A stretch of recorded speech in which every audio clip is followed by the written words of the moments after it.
Donc la méthode Merci pour méthode d'estimation des restitutions par les cultures intermédiaires est une méthode simple à mettre en œuvre, donc elle se déroule au champ, donc il faut faire un prélèvement au champ et ça va nous permettre d'estimer à la fois la biomasse produite par le couvert, la quantité d'azote, de phosphore et de potasse stockée par le couvert et les restitutions qu'on va avoir pour la culture suivante. Cette méthode, elle va nous permettre d'améliorer toutes nos pratiques de fertilisation. Pour mettre en œuvre la méthode Merci, il vous faut définir une surface de prélèvement. Donc pour ça, vous pouvez utiliser un rectangle, un rond. Vous pouvez aussi avoir tout simplement 4 bâtons d'1 mètre carré qui vont vous permettre de définir donc un carré de 1 mètre carré.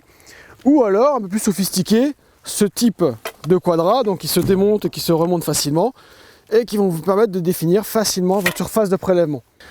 Cette surface de prélèvement définie, on va prélever à ras du sol. Donc pour prélever à ras du sol, on va se munir d'un sécateur ou d'une pince coupante. Et vous allez vous munir d'autant de sacs qu'il y a d'espèces dans le couvert, pour ainsi, dès que vous allez prélever, mettre chaque espèce dans un sac. Pour réaliser un prélèvement en bonnes conditions, il faut venir un jour où il fait beau.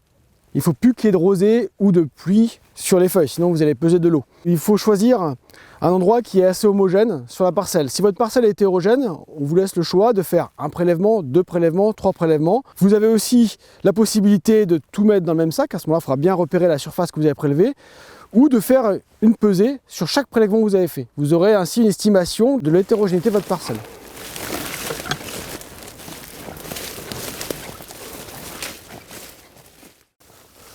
Donc on pose le quadrat, je définis très bien le quadrat. Donc là je suis en train d'identifier parfaitement la zone à prélever, donc ici 1 mètre carré. Donc là voilà, j'ai posé ma placette, j'ai délimité mon mètre carré sur une partie qui me semble intéressante de la parcelle, assez représentatif. Et là je vais préparer aussi mes petits sacs, donc je vais prélever toutes les espèces et mettre une espèce par sac. Donc ça va me faciliter après la pesée par la suite. J'ai juste prévu un sac supplémentaire parce que j'ai repéré qu'il y a 2-3 repousses et c'est intéressant aussi de prélever ça, de prélever ces repousses qui font partie du couvert. Donc on est parti, on prélève à ras du sol. Donc avec mon sécateur. Donc là j'ai la févrole. Alors le plus souvent moi je prélève, j'essaye de prélever pour pas me casser la tête, espèce par espèce si c'est possible. Donc là j'ai que de la moutarde. Ça me permet d'aller un peu plus vite. La facélie.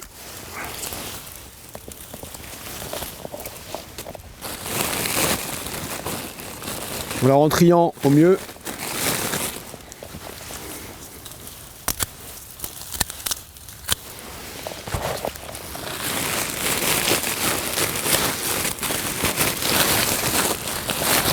Donc bien sûr, à chaque fois qu'on va prélever, on va venir couper à ras du sol.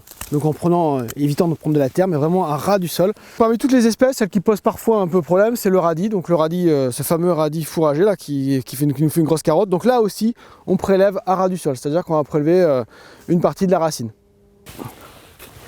Cette mesure, ainsi que le tri dès le prélèvement, prend environ 15 minutes.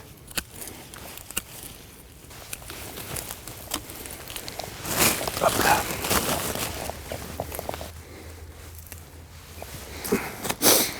Donc voilà, là j'ai fini ma mesure.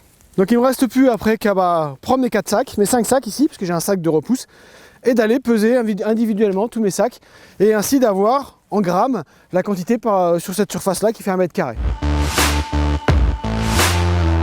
Après le prélèvement, donc il suffit de peser nos différentes espèces. Donc pour peser, on va utiliser une balance quand on est sur le terrain. On va utiliser aussi donc des pesons. Donc là j'ai 2 types de pesons et le peson donc, qui a une précision à 10 grammes près. Donc je vais enregistrer toutes mes mesures donc, sur cette petite feuille de prélèvement. Donc là c'est un exemple de feuille de prélèvement, c'est disponible sur le site Merci, où j'ai déjà moi référencé mes différentes espèces. Donc on va peser espèce par espèce. On n'oubliera pas à la fin de retirer le poids du sac pour avoir vraiment le poids de chaque couvert. Donc là par exemple pour la févrole, j'arrive à 2,680 kg. Ensuite, je pèse la veste. J'arrive à 210 grammes. Je pèse ensuite mes repousses. 50 grammes. Ma facélie, 410 grammes. Et enfin, le dernier, la moutarde, 170 grammes. Alors, le travail au champ est maintenant terminé, donc il ne reste plus qu'à retourner au bureau et saisir ces valeurs-là dans l'application.